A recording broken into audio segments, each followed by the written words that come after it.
To my great annoyance, I set up on something flat. I prefer having my head up a little bit. When it's flat, it's very easy to accidentally judge the wrong way. So my head was actually a little downhill. I switched around and my head's been at the foot of the tent, which makes things kind of awkward. Yesterday was kind of painful, so I'm having a little bit of a hard time getting going this morning. If you're wondering why I didn't stay in one of the campgrounds up here, Jen and I have been voluntarily homeless, I guess you could say, staying between campgrounds and things in Orange County for the last couple of years. And I just can't stand how people act in campgrounds. At first, I was like, oh my God, I love camping. This is great being here. And then you end up with so often people blaring music, running gas generators, revving trucks or motorcycles going through the campgrounds. It just drove me nuts, and I will go to long lengths to avoid staying at a campground now. Even though they're nice, they're legal, they have bathrooms and water. For a friend, this area used to allow dispersed camping, and it was just totally trash. And I've seen remains of trash when I was digging around off the road. So they actually disallowed dispersed camping up here, and they forced everybody to go into the developed sites and the campgrounds. And there are a lot of developed sites up here. And like I said, this is the most gas generators I've run across in a while. And I can't stand those things, especially people buy the cheap ones that are just so damn loud.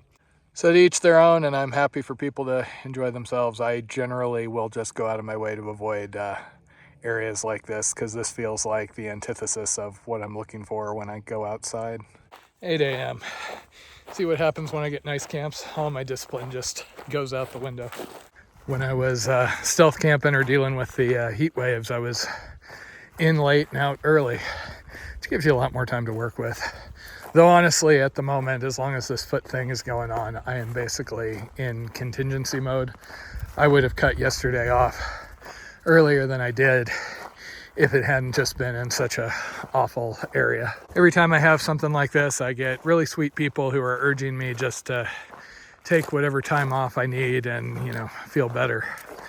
But unless you have done something kind of endurance level like this, I don't think it's always readily apparent just how often you are dealing with stuff like that and how good the human body is at kind of adapting to things as you go.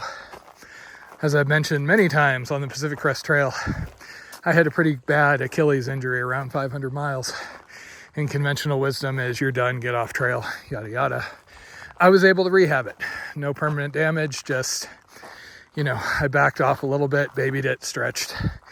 And there's a lot of that goes on in the course of something like this that is, 100, 200, 300 days long. And I had 7 involuntary days off because I was sick. I don't know what put my feet into this state. I've pounded more miles, harder miles, more pavement miles with worse shoes than I was. Just is what it is. As the hat says, I'm just the okayest through hiker. I have struggled with various things, overuse injuries, hip flexor issues, foot issues for pretty much the entire time out here, and you gotta kind of adapt and roll with it. So if today was happy path, I would be planning about 27-ish miles and getting into a hotel because I dropped down into Denver for a while. I don't know how it's gonna go. I get into a reservoir where there's no campgrounds, and I don't know if I'd be able to disperse if I stopped early. And it's always possible that things start working better than they are now, theoretically. There is so much bloody dust in the air up here from all the vehicles running up and down this road.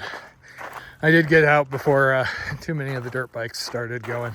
Foot pain wise, it is not uncommon to be limping, at least for me, initially in the morning. Right now, things are worse than usual, and I have some kind of warning sign level stuff.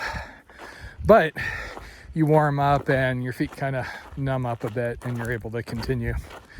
If I can just manage moderate days and just let my body work through it, that's the ideal. If there is one universal truth to long distance hiking that I've found out here, it is that whatever you're struggling with this week, you're going to be struggling with something completely different, and chances are worse the following week. So enjoy it for what it is.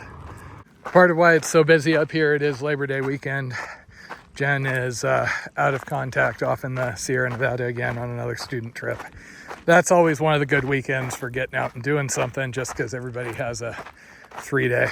Today is also where I am briefly joining the Colorado Trail. It is just kind of a tease as I then drop down into Denver to that junction point, before then heading west and meeting the CDT in a few more days south of Grays, which is the high point of the entire CDT. It's where the trail goes over a 14er.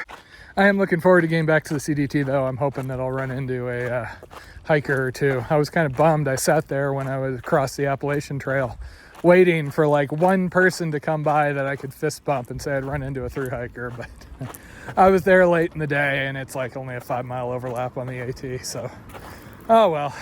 I do really enjoy the kind of crossing my wake aspect of this though, because I've done the Triple Crown trails, but they were kind of a north-south silo. You know, I would drive east-west to get to them, fly, but it's cool kind of connecting it with a footpath. Same with getting to my parents. I mean, the fact that I started at the Atlantic Ocean and then I walked to my parents is kind of cool and mind-blowing. Okay, I finally had one of those interactions that cheers me up. Somebody asking if I needed a ride and what I was doing and acting mind-blown. He couldn't believe that I was walking from here to Denver, and I'm like, dude, you have no idea. He asked if I needed anything and gave me some Skittles. And if there is ever a time when I need emotional support Skittles, it is right now. So there's an Indian Creek campground down here. It supposedly has a water spigot. I would say hopefully the water's a little less iffy than what I got yesterday at the campground, but pickers and choosers. There was a bunch of like white scaly stuff floating around in the first bottle I filled. This is technically an equestrian campground instead of an ATV campground, and someday I will get to start filtering. Someday. Okay, they confirmed that it is horses and mountain bikes here, and then I am out of the dirt bike range. Unfortunately, this is another one of those sections that is kind of like head scratchy, because basically instead of catching the Colorado Trail the short way, I go up. Hopefully it should have better views though. Oh, this is a nice change of pace.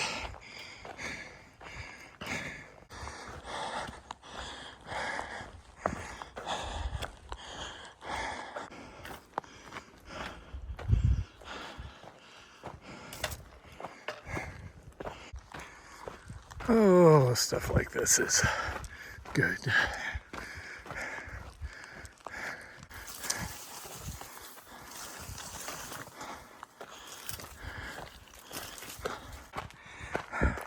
I rescind my comment about odd route choices.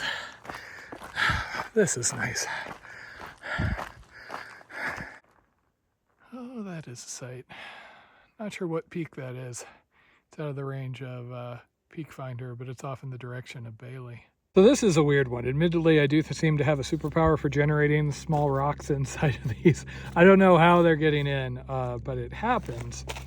But yeah, the rub area, or what feels like the raw area, is right here. And a couple of times it's felt like I've gotten a rock in there, but it's, you know, it held up all day. It's just I'm noticing it every step. And that's not usually a pain point. You can see ball of the foot, yeah, edge of the foot, yeah. So the tape I have just does not stick onto my sweaty feet, sadly. This works for a lot, but not this. These Curad bandages are my current go-to. They seem to stick better than most things.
sheep or something down there.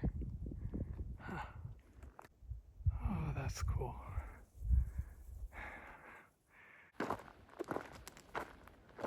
Huh.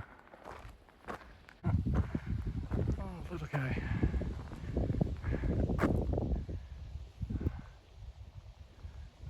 Oh, Taters would just love you.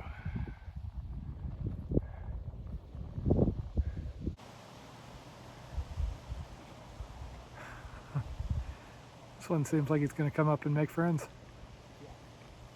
Well, I am basically one big salt lick at this point, so. They're not on the Colorado Trail, but they actually did the AT back in 2019, so they were fun to chat with. So as you can see, I'm now back to the quasi-arid lowlands once again. I'm at about 5,800. I think I'll drop down to around 52 or so. And then I get to get up into the real altitude. I'll be up to like 11K or so. Also, man, this has been a cool route to go through.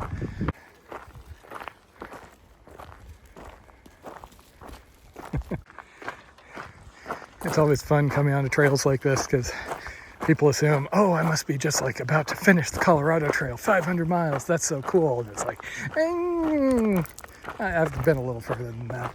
And speaking of cool scenic things,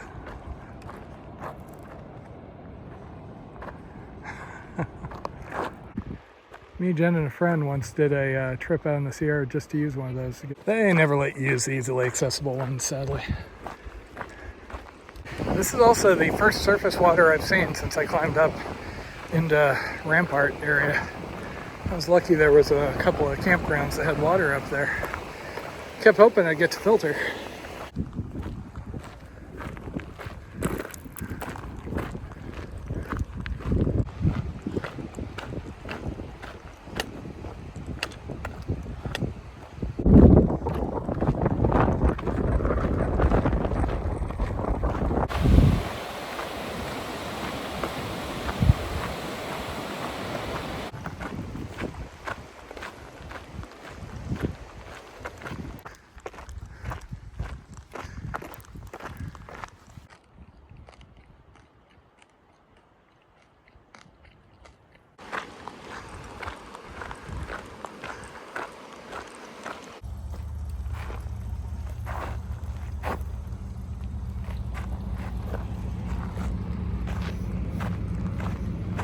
Okay, that was fun, but I think I am done with the Colorado Trail, at least for a couple of days. I'm going to get urban. I was looking ahead now that I have internet, and it looks like there is a hotel at the far side of this reservoir, and I think I can limp that far.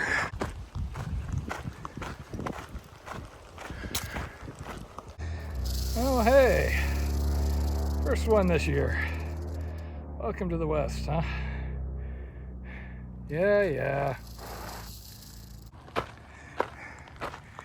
Yeah, no kidding.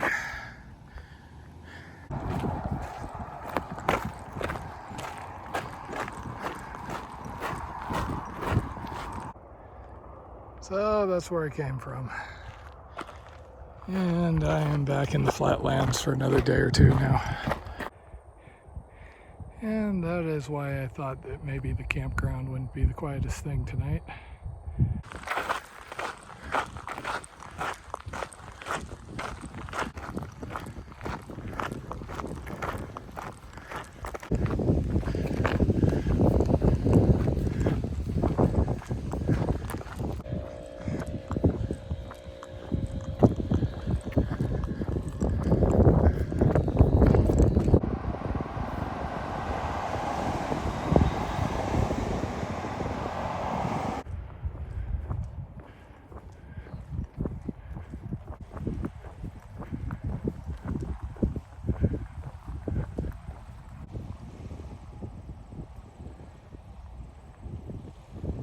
Okay, so it was quickly apparent that trying to stealth camp in this reservoir was not going to work. I had some hope it was going to be like the one outside of Pueblo, but oh well. The campground they have at this reservoir is on the wrong side and bound to be rather loud, so I'm going with plan C, which is there's a hotel about 5 miles away. I'm going to have to go a little bit off trail, but Unfortunately, that does mean I'm doing 26 some miles. I'm already at 21 and my feet are hurting, but what you gonna do?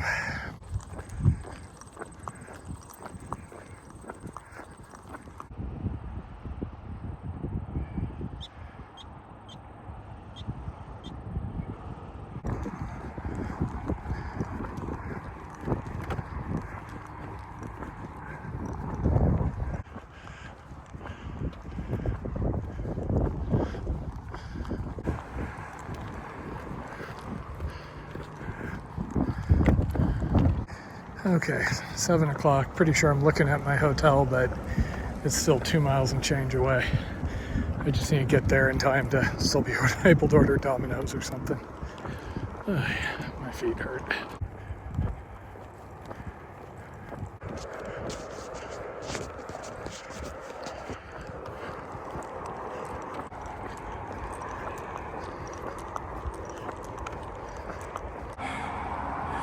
Oh, crap. Hopefully this is one of those soft closures. I need this to get to the hotel. Damn it. Why are they going to make my life difficult like this? Okay, that was not climbable, so I've got one Hail Mary.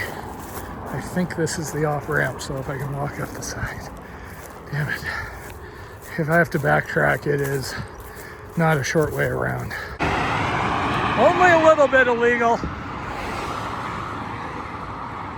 This could have gone better.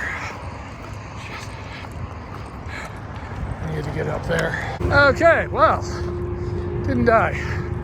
But I would have preferred not to do that.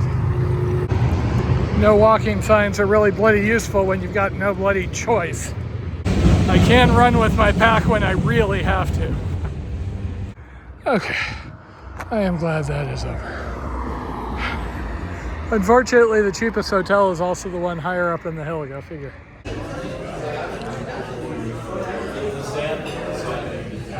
I stopped to eat and my feet seized up quite a bit. I am ready to get off my feet.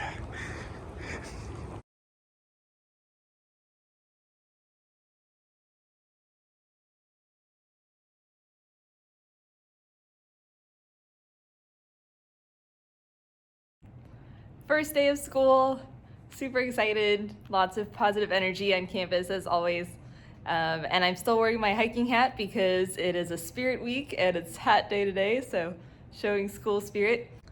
Today is all chemistry classes, so they're going to come in, sit in a circle, do some icebreakers, get to know each other a bit, and then they're going to go to the lab stations and test out the reactivity of 6 different metals.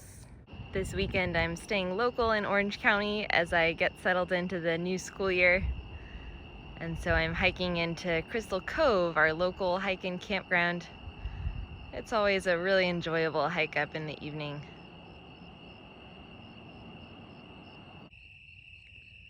Home sweet home for the night.